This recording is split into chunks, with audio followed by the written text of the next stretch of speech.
Clay, have you ever survived a storm, a hurricane, Category 5 at least? I know we've had Category 1s up here in New England, but who cares about that? It's like a wet sneeze hitting you. A tornado, any kind of drastic turbulence on a jetliner while you were flying somewhere. Anything that's semi-like the experience that these characters have in Catwalk. Have you ever survived any kind of incident like that? No, but I have spent a lot of time in really small, hot places, which is very uncomfortable. You go to the right house at the right time of year when there's no air conditioning, and it's I'll take my chances with the cosmic storm. Let's put it that way. That's right. Global warming is the true threat here, just for what it's going to do to our electricity bills when the air conditioning has to go on all the time. I think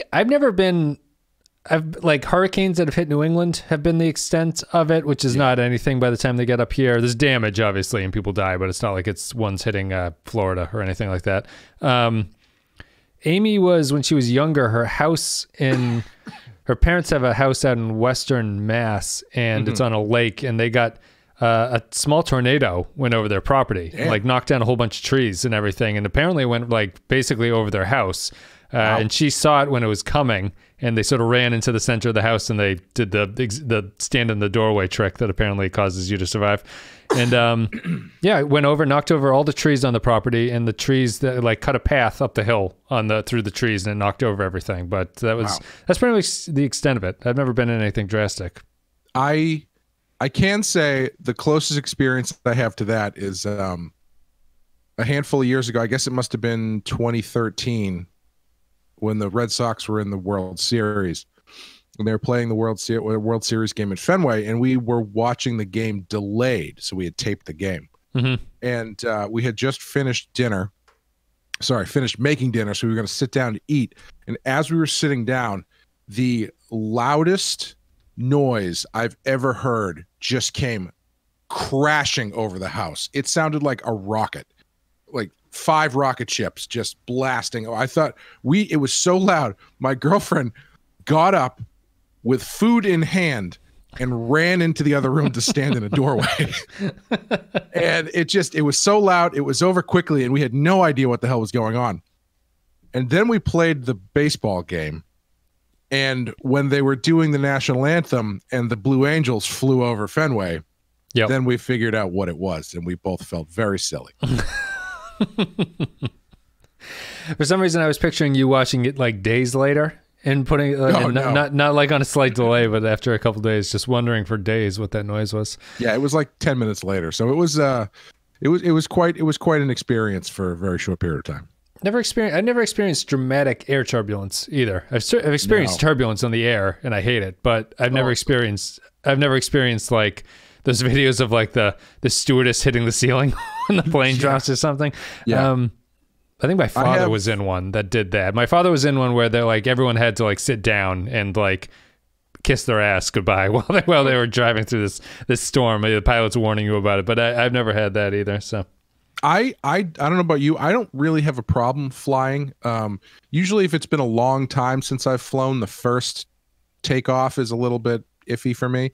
But generally, I don't have a problem flying. But when we do hit turbulence, all of that caveman fear comes pouring back in. Even the slightest amount of turbulence. So I can't even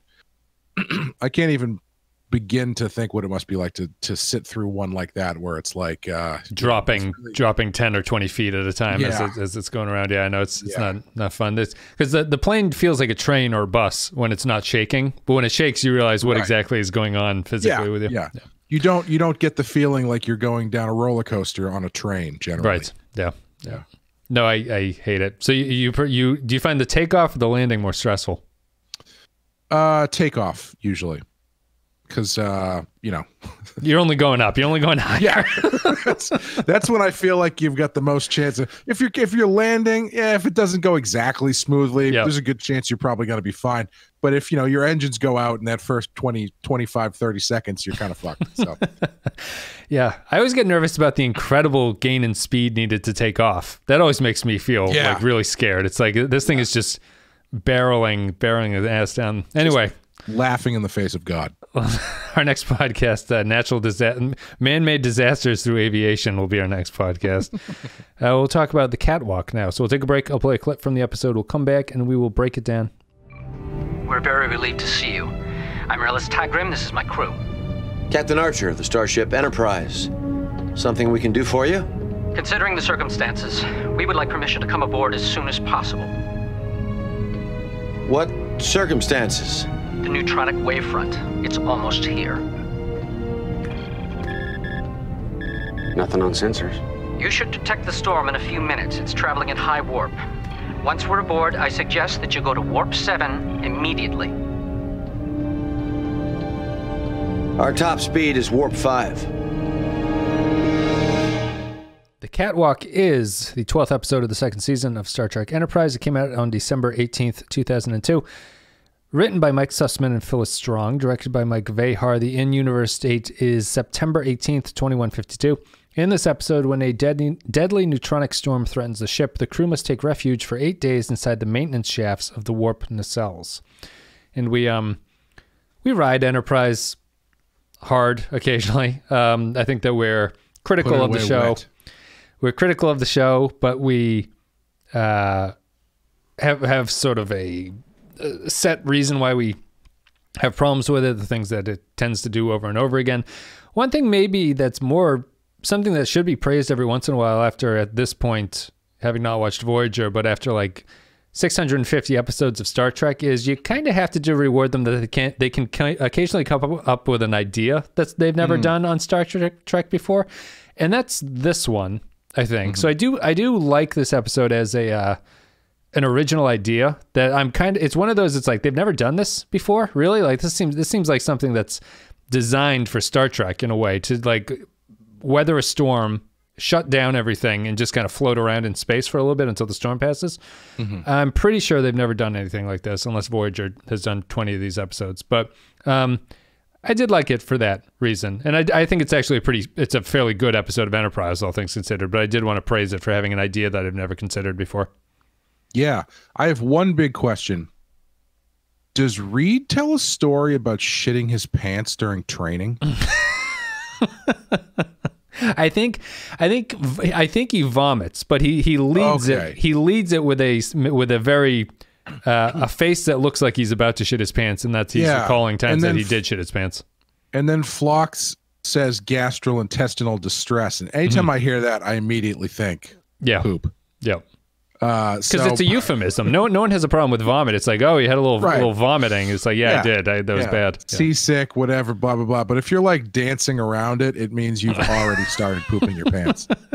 And the way he tells that story, as I was picturing that, he's like, yeah, we were just up there. And they kind of named it after me. It's when you go up and you just obliterate the seat of your pants when you're upside down in zero G and just ruin it for the rest of the week. No, I actually like this one a lot. I think it has.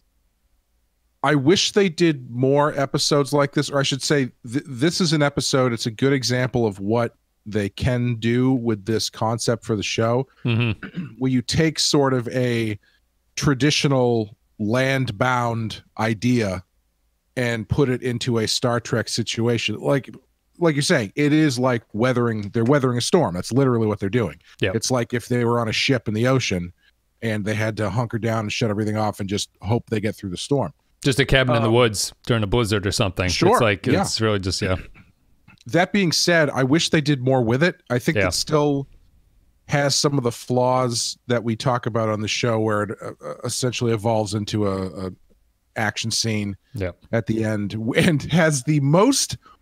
This is a show of anticlimactic beginnings and anticlimactic endings. This might be the most anticlimactic final scene I've seen in the entire series so far. What are you considering the final? What's the final scene? The last scene where they walk out. Just comes out. Yeah, T'Pol comes out and she's like, "Yep, everybody's out," and he's like, "All right, cool." Credits. No, they walk for about 15 seconds in silence. Yes. They walk together. I agree with you. It's a weird ending. It's like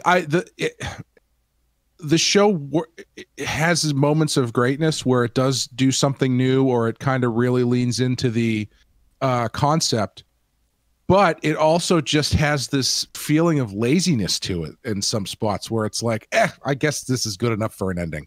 Yeah. But yeah, overall, I thought this is definitely the best one we've watched in a number of weeks. Yeah, it is the best one that we've watched in a number of weeks. I think that Sussman and Strong are actually two of the better writers on the show at this point. It does have traditional Enterprise problems. The action sequence going into the end is definitely my biggest problem with it.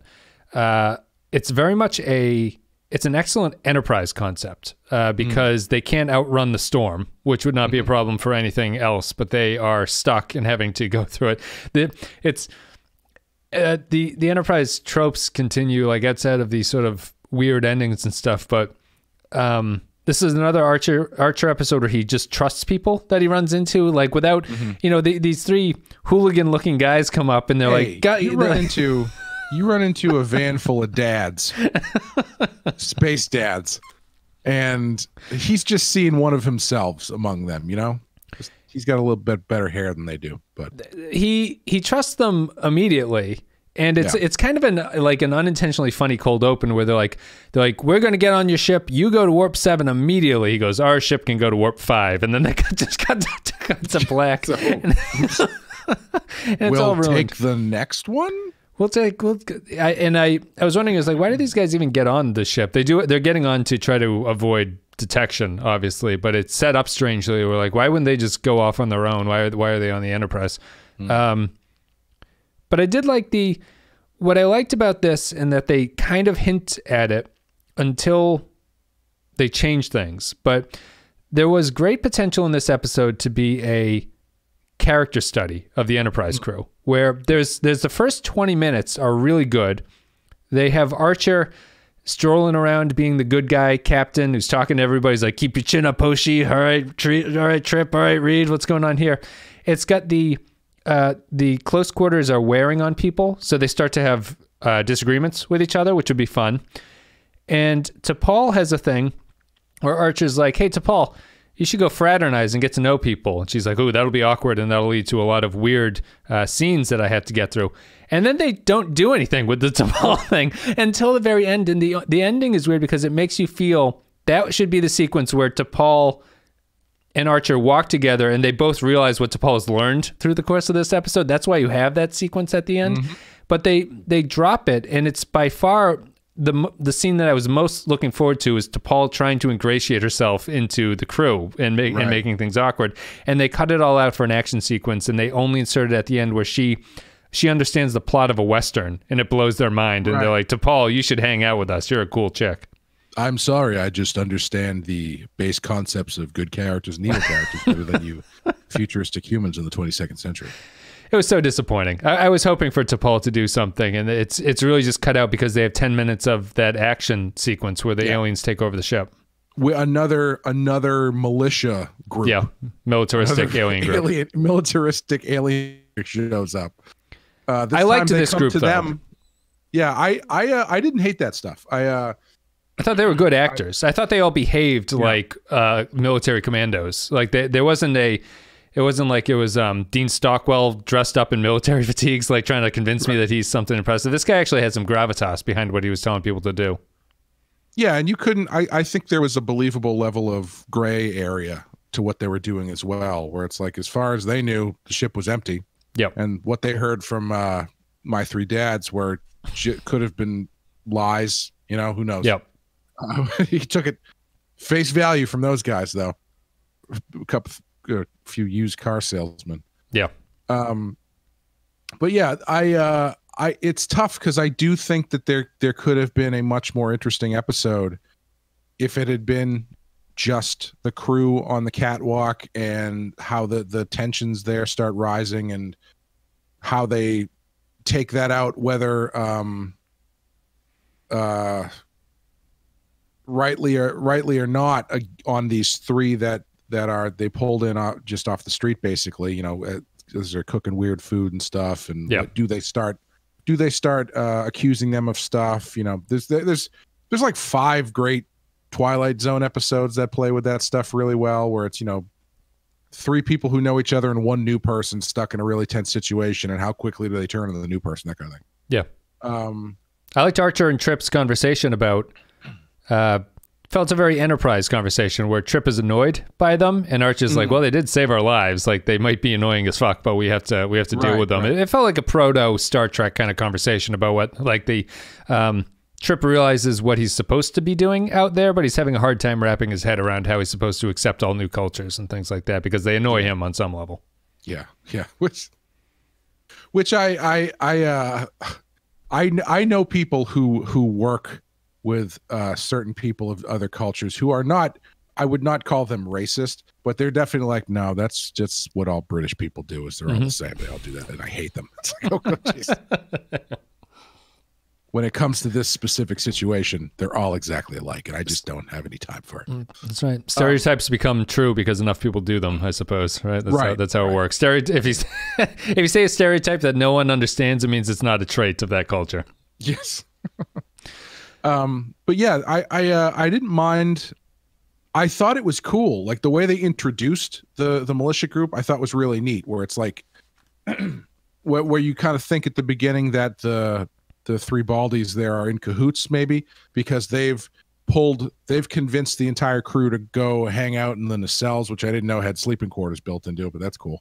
If you ever need to go and just get away from everybody, you can hang out inside the warp nacelle. We'll talk about the design of, like, the design of the nacelle doesn't make a lot of sense because a catwalk kind of implies that you're way above things. Like, it's to work, and it's the only space you can navigate is very thin. Right. And it's like if you're working on the top of the Superdome, there's a catwalk up there to get up so you can work on the roof and stuff, and you can't just hop off of it and then like keep walking on the side. This is just a walkway with a small fence on both sides, and the people can sit and set up like it reminded me honestly of the Promenade from DS9. It's like you could just set up shops around there and just walk through it, and it was a weird design, but I understand that they're kind of limited in what they can do. But it does seem like a lot of functionally empty space that it just has a catwalk through the middle of it. But I understand what it is.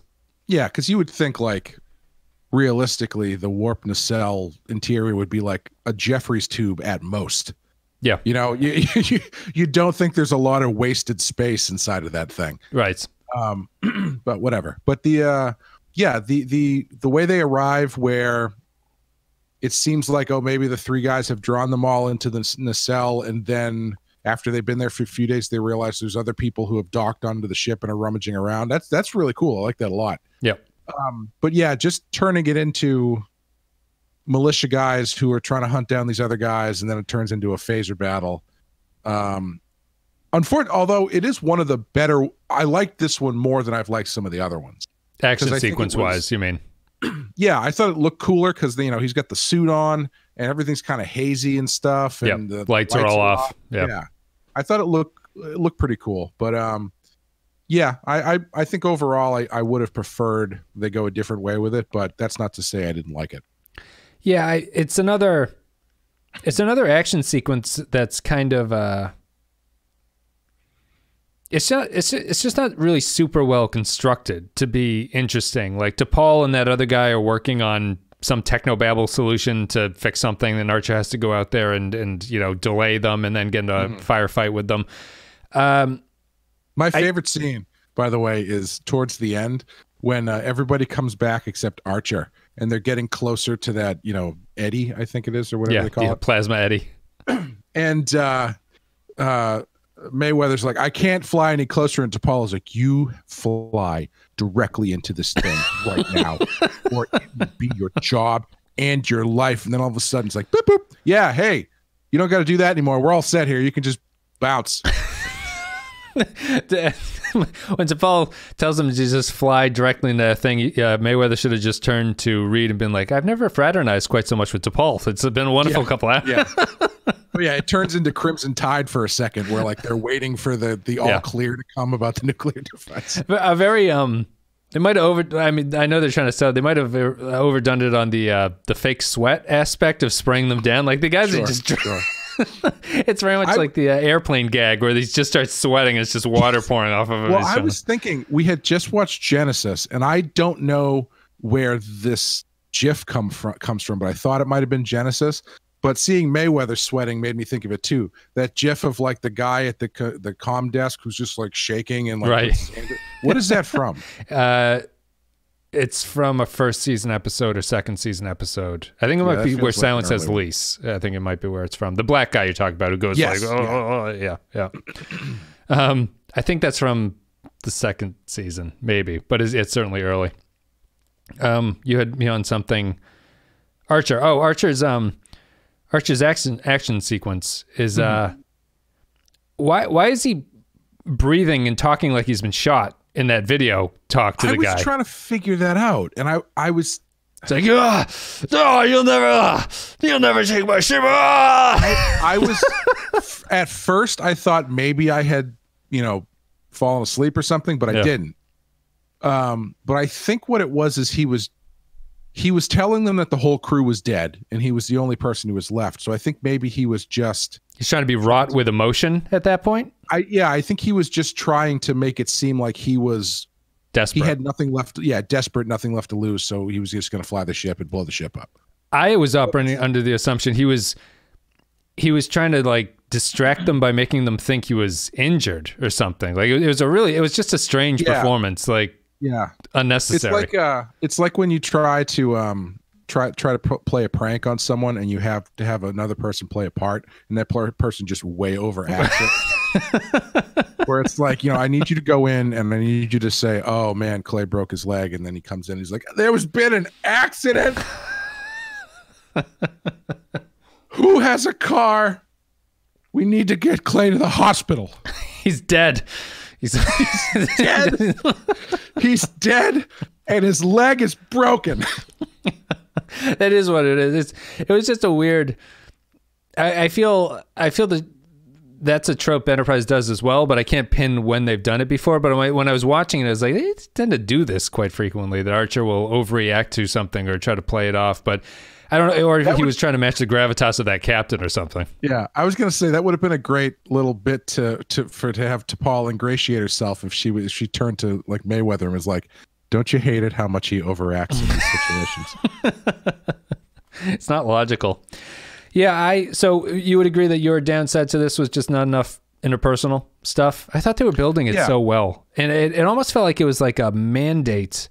It almost felt like the script had that stuff and it got cut out because of how abruptly it all gets like just chopped away once the action sequence has to happen. And at this point, I've seen so many Enterprise action sequences, I'm just kind of dying to have a crew stuck in a room for 8 hours to see what happens. It's like, that's a more interesting episode at this point. Well, I think we kind of talked about it last episode, how it's really starting to feel like there's just formulas to this show that they just plug everything into. And obviously, all shows kind of have that to some extent, but this one, it really is starting to feel like they've got an idea they kind of explore to a certain extent, and then it's like, okay, at page 25 there needs to be some sort of action sequence where someone gets punched or shot or something, and it's hampering the better ideas. That being said, I loved the sequence with Trip by himself, where he discovers that they're on the ship, like moving around, trying to stay silent. That stuff was great.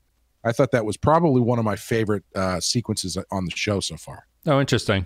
Just from the camera work or the way that it was done or the emotional aspect of the terror of it, if you want to say that, or whatever. It's supposed to be, it's kind of tense, the tenseness of the situation. I thought they played the tension really well. He's not expecting anybody to be on the ship, and then all of a sudden there's people on the ship and he's got to turn off all of his lights and kind of like, do the thing where he throws a rock and gets them to look and he kind of skitters away or whatever. I thought they did it really well. Yeah. I like that it's just flashlights at first, and you're like you're not exactly sure what it is. It's just the flashlights walking around. What'd you think of the aliens? What'd you think of the aliens? Not affected by the storm thing. I thought that was. I guess it's fine. There's no way to get really around that because they have to be able to walk around on the ship. But it felt very coincidental, that this is the way that it is. Especially because the three dad aliens, you feel are trying to get trying to use the storm to hide themselves, but that's not the case because these guys can just walk through the storm and it's no problem for them. Yeah. Whatever. It's yeah. I think it could have been cool if they maybe had their own suits or something. Right. So better suits, better technology. Yeah. So maybe they were kind of like the suits Enterprise had, where they were full face suits, so you couldn't immediately see that they were part of the same race or whatever. I don't know. I didn't think it was an alien makeup that was distinct enough for me to. You kind of know that they're the same species, but it wasn't like, oh, they're Klingons and these guys are Klingons as well. The makeup was like the guy designing it fell asleep on a pile of like makeup putty face down, and then when he woke up, he like had 10 minutes to come up with something, and he saw one bulge on his cheek and was just like, perfect. We'll just make it match. Go. Make sure that check cashes. Like, sometimes on this show, with the laziness of some of their makeups, I feel like they just tell someone to stand 10 feet away and they throw something at their face. Yeah. And wherever it lands that's what the makeup is. Yeah. Yeah. They it's certainly not an important aspect of a lot of the episodes. This one particularly, where it feels like it was thrown in at the very end. I did like the reason I like episodes like this is I think that's good for Archer's characterization in a lot of ways. Like he is Bakula's most believable in these situations, like the ones that he's got at the start here as Archer, which is not particularly militaristic, not particularly an action hero, but he's just kind of and we talked about this in earlier episodes of Enterprise, like in the first season, he is much more mano a mano with his crew. Like it's much more of their equal. There's a rank difference between them, but he's much more casual with his crew members. And it's this sort of friendship that they have as opposed to a working relationship on DS9 or TNG or Voyager or anything like that. You never see Cisco telling people the answers to the crossword puzzle they're doing. I could tell you that much. That's right. He offers them food, which is Cisco's thing. Archer doesn't go quite that far, but Archer's just more chummy. Cisco's standoffish in a lot of ways. Like Cisco's not a very approachable character. Cisco's the kind of captain where, like, if he asks you a question or like invites you to dinner, you know that you're going to have to talk about something you don't want to talk about. Right. He's using it to broach some bad. He's smothering his bad news in some jambalaya sauce or something like that. Yeah, exactly. Yeah. This is good for Bakula. It's a good sequence. I just wish it went on a little longer. I like the card game between them. Man, I'm going to have to go off of context and what I know about these characters. That Reed must have had a killer hand, because he would not have anteed up with that pineapple thing unless it was a devastating hand. It's weird they're going off betting with their rations too. Even small forgettable moments like Phlox and T'Pol, where Phlox is like kind of begging for more space for his animals and she gives it to him. It doesn't amount to anything, but it's kind of a nice scene between those two characters. Yeah.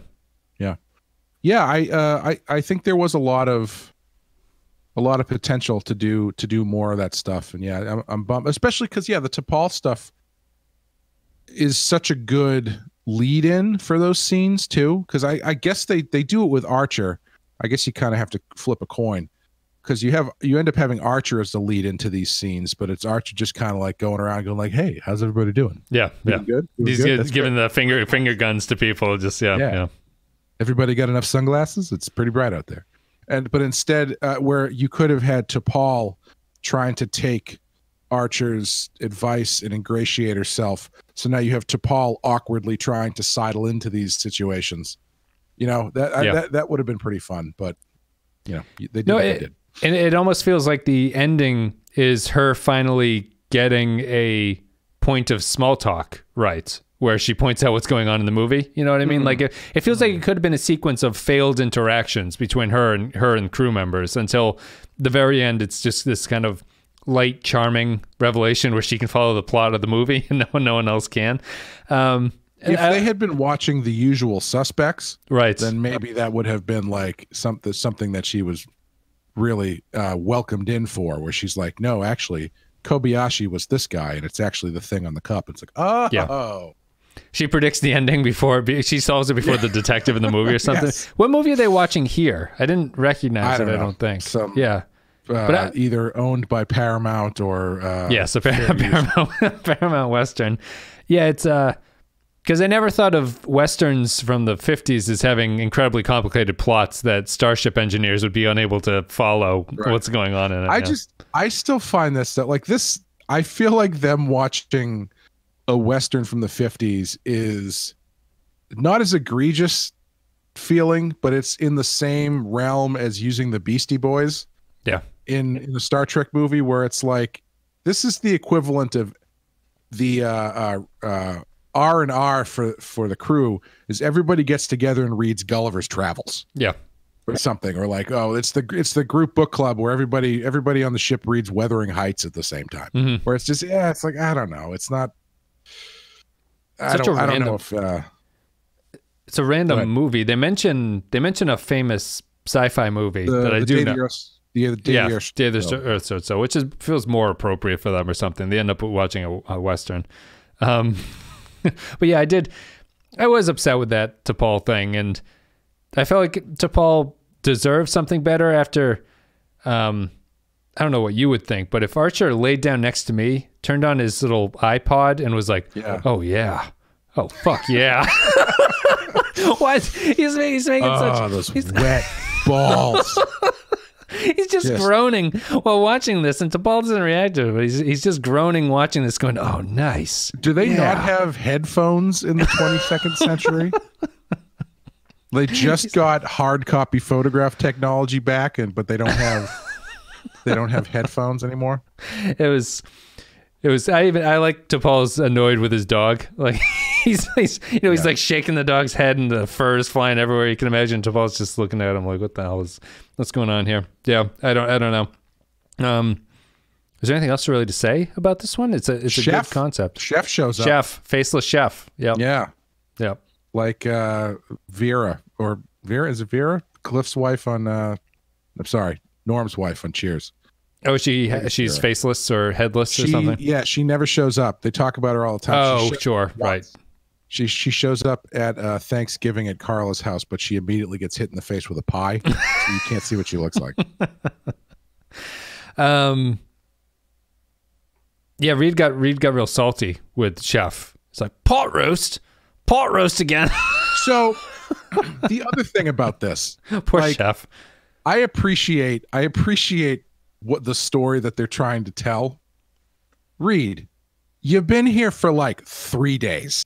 Yeah, he says second time in 3 days. He's been pushed to his limit. It's not like you've been here for 3 months and it's like the 15th time you've had pot roast. Give the guy a fucking break. He doesn't have a kitchen. I'm surprised you should be getting Pop-Tarts and a chocolate milk or something. I don't know how the bald guys managed to sneak on like a fucking hot a walk. They snuck on a wok and like a bag of chicken wings.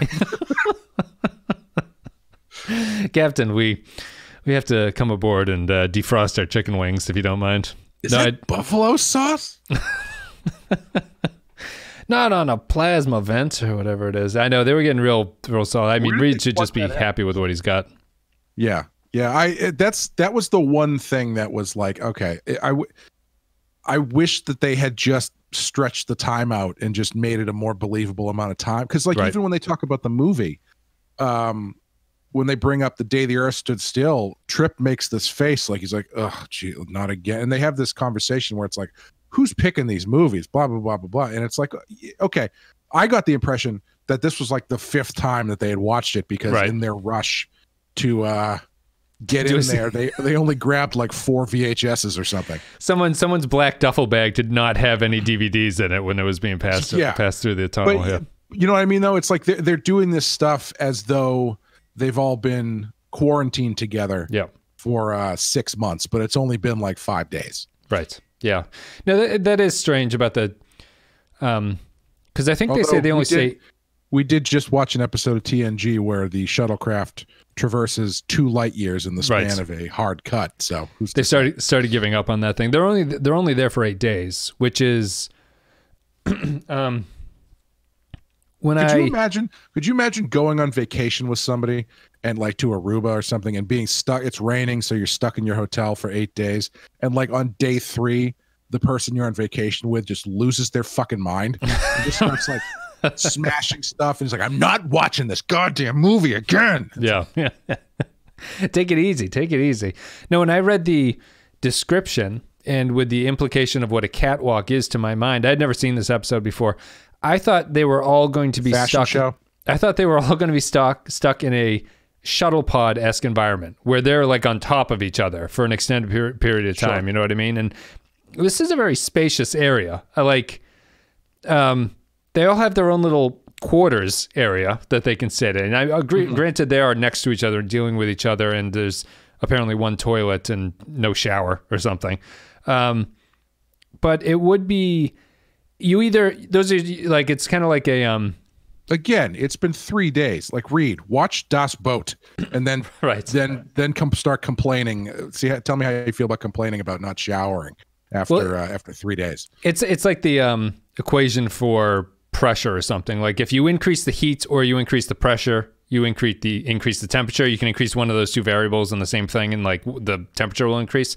You can either shorten the time and make the quarters smaller, or you can lengthen the time and keep the quarters the same, right? Like this big catwalk area. Sure. So those are the two, and they kind of went with this weird middle where they have a lot of space and it's not a very long amount of time that they're all stuck with each other. So that would have been my fix if you weren't going to rely on an action sequence to do one of those two things. I'd probably, I don't know what would be more interesting. I'd probably rather have the main cast just in a very small room with each other for a shorter period of time, but who knows? It's all personal. I misheard what the setup in the, I don't remember if it was the cold open or just shortly after that, when they're talking about fitting everybody into the area and whatnot. And I thought that there were more people on the Pep Boys ship. Yeah. And like it was, they had to figure out how to fit everybody from the Enterprise and everybody from the ship into this one space, in which case that made sense. But when it was just shoving the Enterprise people in there, and it was, I mean, everybody seemed to have enough leg room to be fine. Yeah. It actually the set kind of reminded me of Lower Decks, the way they set up the bunks there a little bit. Where it's there's bunks on either side, and there's that sort of hallway in the middle. Yeah. The nice touch was that they added curtains at just sort of random distances on the catwalks. They have to duck under the curtains, but it's just for privacy, I'm assuming, with everyone making their own little quarters area. Final points, and then we'll go to final thoughts. We talked about this in the revisit of Relics, where the TNG episode where they find the Dyson sphere, and it's the thing that's around the sun, and it's so massive. We were just like talking about how massive this thing must be.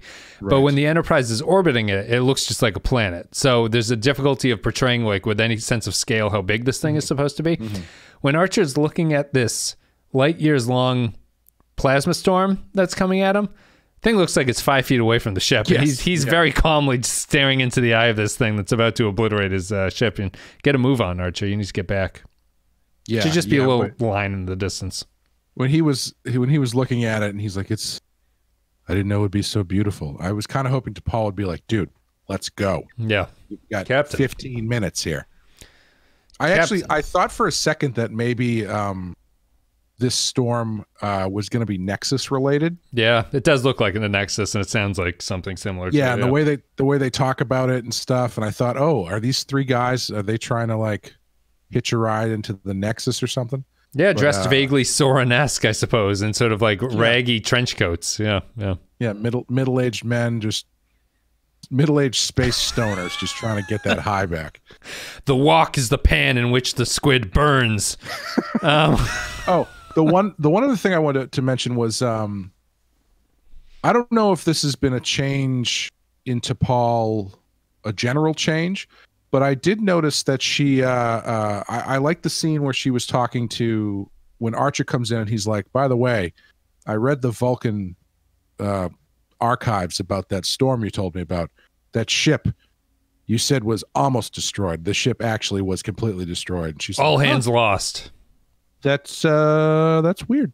Yeah. And then she just kind of walks off. Guess I misremembered it. She's picking up lying from the humans, which, right. If the show cared more about setting up the Vulcans, I think they would have been stressing this point more through the series. But I think you're supposed to know at this point that the Vulcans aren't supposed to lie. She's probably said something like that, but this is... it just surprises me that they leave so much of this stuff on the table. Yeah. Because, I mean, that's a good It's a good scene. touch for her. It's a good scene for her, yeah. Yeah, and especially if you're kind of going for this angle of having T'Pol fraternize and ingratiate herself and maybe become a little more human and whatnot. Yeah, it's too bad they didn't thread that needle better. T'Pol's had a startling lack of development. I mean, I'm looking at a picture of her now on the Memory Alpha thing, and I bet you are. Oh, nice. They haven't done a random crew member tries to date T'Pol, which feels like it would be something that's there. Like, I'm just surprised it's not happening.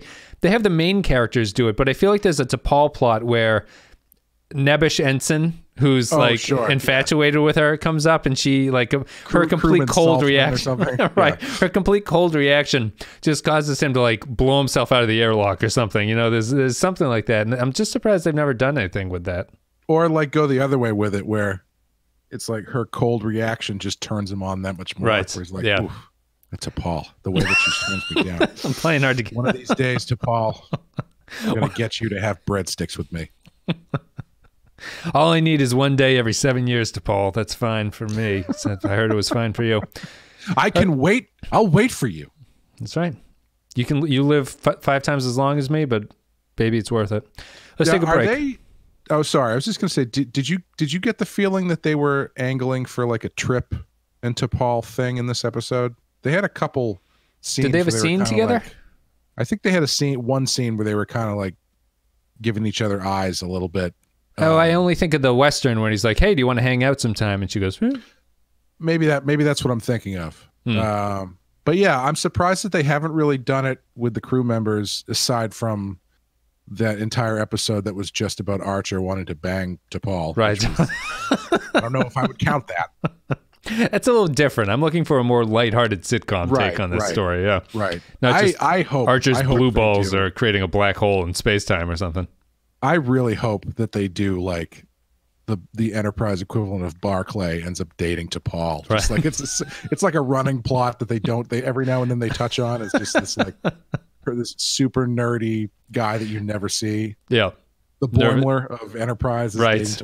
Always leaving her quarters and stuff when Archer's ringing the doorbell and he's just walking on a towel or something and showing up with like flowers and a bow tie on after her shift is over. That's in all seriousness, I feel that that's what this show kind of should have been from the start, really, is more of and I feel like they were trying to do it, but more of a small stakes Star Trek, really, like a lowercase Star Trek. Like it's just like with the small character moments where they're all kind of stuck in this submarine with each other and it's about the crew interacting, but they don't really stick to that. And it's the cast and characters continue to be the least defined of any of the Star Treks, I think, at this point, really. Like they all have their weird. They have their one tick. They all have their one characteristic that they just keep going. Like honestly, Mayweather should have just grabbed the walk by his hands and burned himself to fulfill his role in these episodes, you know, but he yes. Like that's all he can do. Go. I can't go. He can't pilot the ship. He's got huge bandages on his hands. I have to go lay down in sick bay for the next 40 minutes.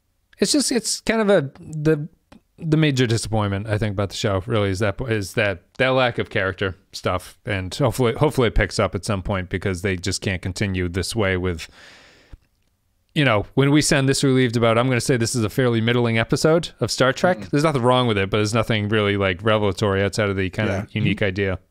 When we get back from our break, you might need to pull me back down to earth with my rating. I'm going to give this.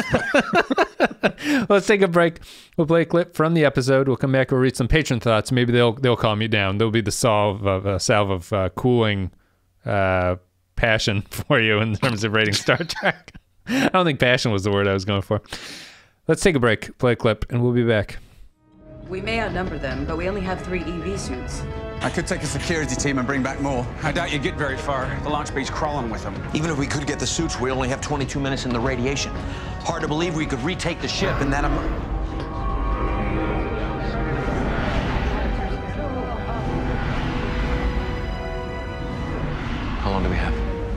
take a while for the warp coils to charge. How long? 20 minutes, tops. Thank you very much for listening. Thank you for supporting the show.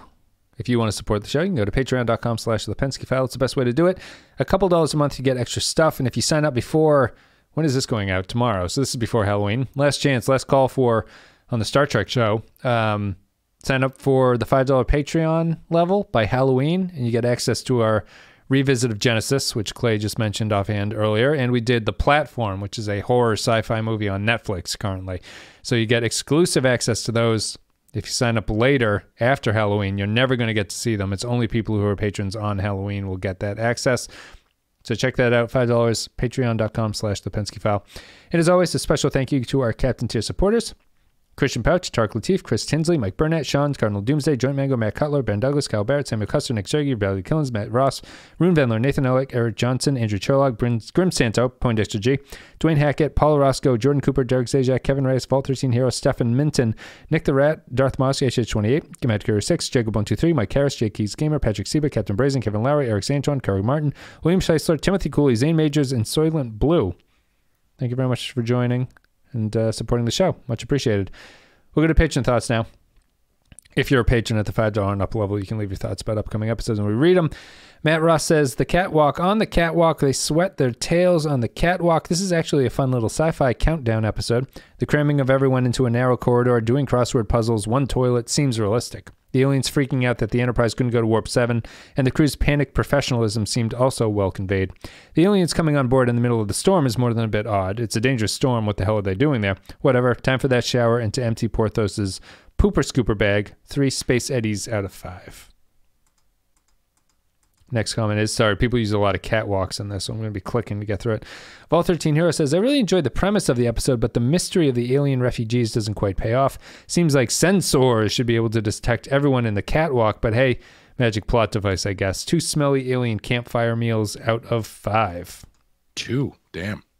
Thomas Darnell says, this is one of my favorite episodes. I have to admit that I never thought that was what was inside the... That is what the inside of a nacelle looks like, and I don't know what they're supposed to be for.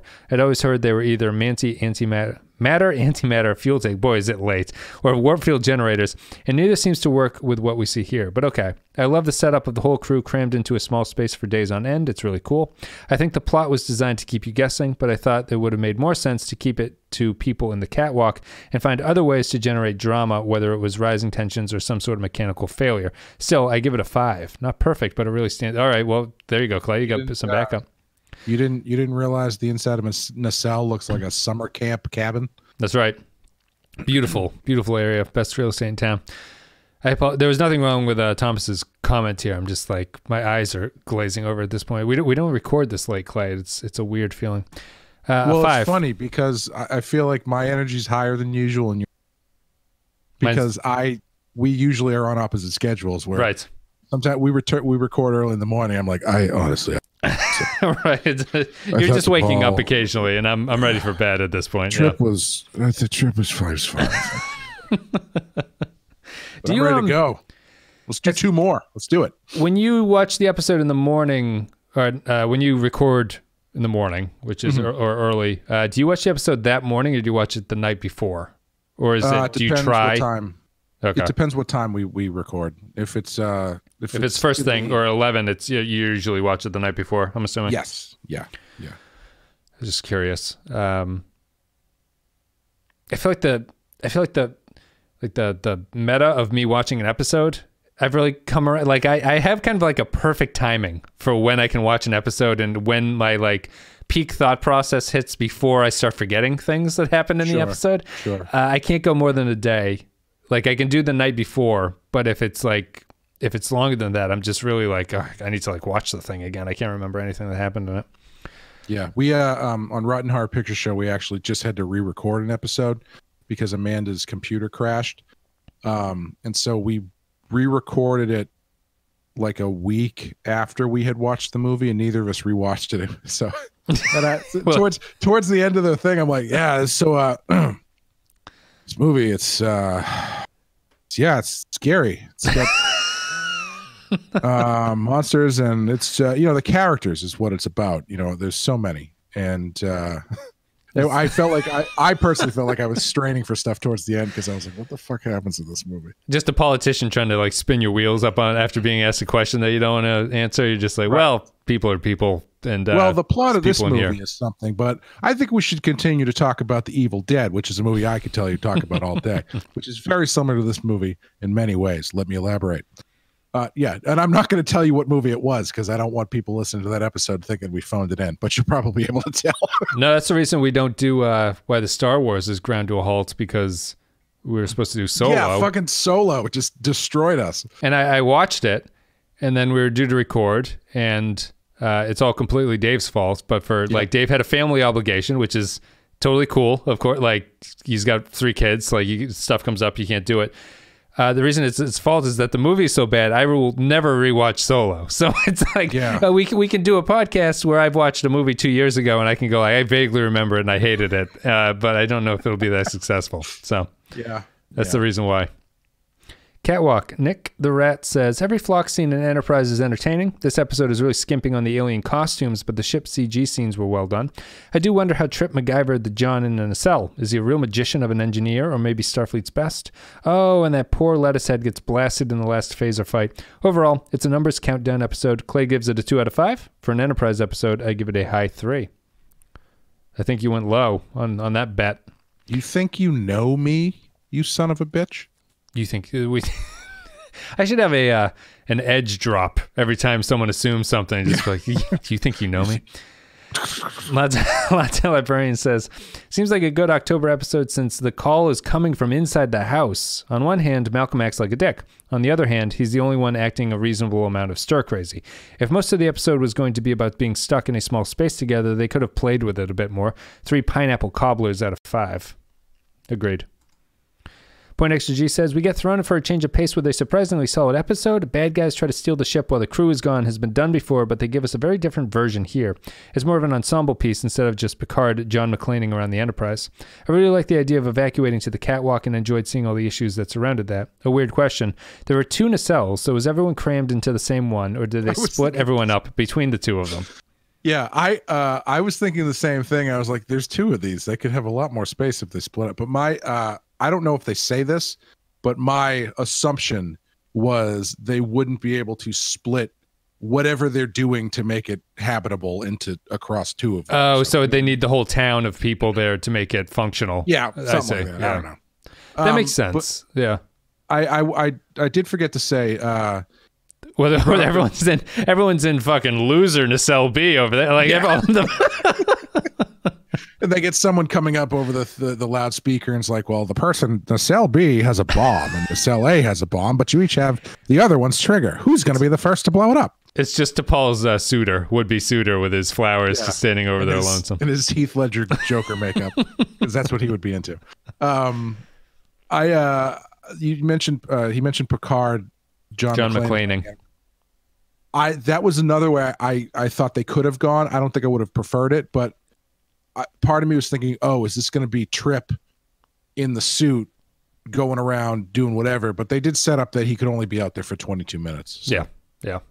There's a TNG episode where Picard gets stuck on the ship with a bunch of terrorists who are trying to steal the ship, and he's the only person on the ship. So that's the Die Hard. That's not the one where they turn into kids, right? No, it's not. It's a different one where they do that, but they turn into kids that time. That's the Rascals. The Die Hard one has a cool thing where the ship is being decontaminated or something, so it's being sprayed with this laser that's moving from the front of the ship to the back of the ship to the front, and it kills anything organic on it. So there's like this race against time for the everyone to stay ahead of this field that's coming through the ship. So they all end up in 10 forward at the last minute because that's the front place to be. That's fine. It's a decent idea though. Yeah. But for your Enterprise thing, they have to be fairly. They have to do something different than that, really. That's like Enterprise's curse, where they're coming up with the original idea is one thing, but then not doing it in a way that feels like another Star Trek episode that happened already. Mm-hmm. Kyle Barrett says, on the catwalk, yeah, despite a dull final act, this is a memorable episode filled with a bunch of fun little character moments that show that Sussman and Strong are the best writing team currently on the show, even bringing back Reed's love of pineapple. Also, for an episode from 2002, I always say that, 2002, it did a great job of showing just how annoying people who keep ketones switched on their phones are. I'm sure Malcolm's gastrointestinal distress is more to do with the kinds of stuff he's been ingesting rather than motion sickness. 4 out of 5. So Kyle and Thomas are extremely positive on this with you. Is this the last comment? No. Nathan Elliott is the last comment. Nathan says, this episode was enjoyable to watch, especially after a string of very poor quality episodes in the first half of season 2. I feel this one flipped around halfway through from being a small character-focused story to an action plot involving hostile aliens hijacking the ship and eventually almost flying into a space tornado. The alien plotline felt a bit unnecessary to me, and I would have loved to instead see more character interactions dealing with the already tough situation the crew members are in. Having said that, I still had fun watching this episode as is. 3 out of 5. Thank you, patrons, for leaving your thoughts. Thank you for being so thoughtful about Catwalk and for sharing this room with us so conscientiously. Clay, what are you going to give this one? You've had time to mull it over from your 6 out of 5 down to whatever you're going to give it now. Well, I was going to give it a 4. And I was wondering if you thought that was too aggressive, and it's just based on the fact that we haven't watched at least a 3 in like 2 months. I would say it's aggressive, although... Right, like the problem with it here, tell me if you did, the big problem for both of us is the action sequence, right? Where it doesn't do that. However, if someone was like, show me an Enterprise episode, I would be like, this is probably a pretty good Enterprise episode to show you. Yeah, like it has that action sequence that they all have, but does that make it a 4 to me? I think on my rating, I have to give this a 3 because the action sequence ruins things a little. It knocks it down a little bit, even though I love that early stuff. But I could see the argument being for a 4. So it's up to you. I'm going to give it a 3, whatever you decide to do. I think I'm going to stay with a 4 because if I'm being honest with how much I enjoyed this compared to not only just the bad ones we've watched recently, but everything, I think, yeah, I think this is on the higher end of the scale. I would definitely recommend this one over like 3s are. I honestly 3s aren't recommend. Yeah, I couldn't tell you what 3s are about generally, but if you were to say what's a good Enterprise episode, I'd be like, oh well, there's the one where they all have to sleep inside the nacelle thing is pretty good. Yeah. Although in 2 weeks I might completely forget this one too. I don't know, but yeah. But yeah, I feel like as it sits in the whole series, I would definitely put this one as above average. All right, so if you give it a 4 and I give it a 3, there's a good chance it'll get bumped into our top 5 if the season continues this way. That'll be enough to bump it up. So it's a good idea, I think, for you to give it a 4 and give it a 3 because we did find it memorable and it's worth talking about for a season wrap up. I seriously doubt there's going to be enough 4s and 5s in the back half of the season to bump it out. Yeah. So like I think that alone justifies it being higher because it's like, yeah, I can safely say this is probably one of the better episodes of the season. Yeah. Even though I've only watched half the season. Yes, right. Yeah, just based on it's like you can call the election before all the votes are in. You know what's possible with these remaining votes, whether or not this is going to happen. I don't know, unless the next 12 episodes are like 12 different versions of Duet, Best of Both Worlds, all the good things. They copy all the great Star Trek episodes and just do it in Enterprise. Just bang, bang, bang, bang, bang, like Boston's first album or something. We'll see. We have a little bit of a ways to go because have you ever listened to that album? It's unbelievable. Like every song on that album. It's the Boston debut. Album. Yeah. Yeah. Every song on that album is one that's played on the radio constantly. Yep. So every song is a hit. Same with the Cars is my favorite go-to. I mean, it's not 100 for 100, but there's more songs on the Cars debut. And the Cars debut, the band members have the joke that they should have just called it their greatest hits when it came out. And they had songs after that debut album came out too. Definitely. That's it. We're done with this. Thank you, patrons, for supporting the show. Patreon.com/Lipinski-File. Enterprise continues as always. Discovery continues. It's Discovery and Lower Decks have slowed down our Enterprise rate, but they are continuing, and that'll always be the Tuesday and the Friday. Sign up for the Patreon before Halloween. You get the access to Genesis and the Platform movie, 2 for 1. And that's it for me. Clay, do you have anything to say? Yeah, we've got this week, we've got our Halloween episode of Rotten Horror Picture Show, which is Fright Night. And I don't think there'll be. When is this coming out? Tomorrow, right? Tomorrow. Tuesday? Well, Tuesday night we're going to be doing a patrons watch along of Fright Night before the episode. Yeah, so tonight. So if you want to get in last minute on that one, you can. But it might be too late at this point. We'll bury this nugget at the end of the episode. just kill this thing. The patrons will know because we mentioned it to them. Just in case you don't believe me, More Than a Feeling, Peace of Mind, Foreplay, Long Time, rock and roll band, Smokin', all on one album. It's an amazing. Isn't there a sixth song? Isn't there another song after that? Oh, there's eight songs, but I've never heard those before. Oh no, Let Me Take You Home Tonight. I know that one. Yeah. Hitch a Ride and Something About You I Don't Know by title. Wait, yes I do. Yeah, no, every song in this album is a hit. Yep. More than and it was all written by one guy, that guitar guy. Yeah, Brad Dell. Yep. Did a good job. We're done. Patreon. You mentioned the shows. Penskefeld.com if you want to find the other shows. Penske podcast is where the Star Trek one is, but you probably know that by now, or you just search in your podcast app. We're done. The next Star Trek Enterprise is the Discovery episode, but after that we have Dawn. DAWN is the next Star Trek Enterprise episode. Cool. We will be back with that. Otherwise, hope you guys are having a good time. Have a good Halloween if we don't catch you for the Patreon stuff. And that's it. We'll see you in a little bit.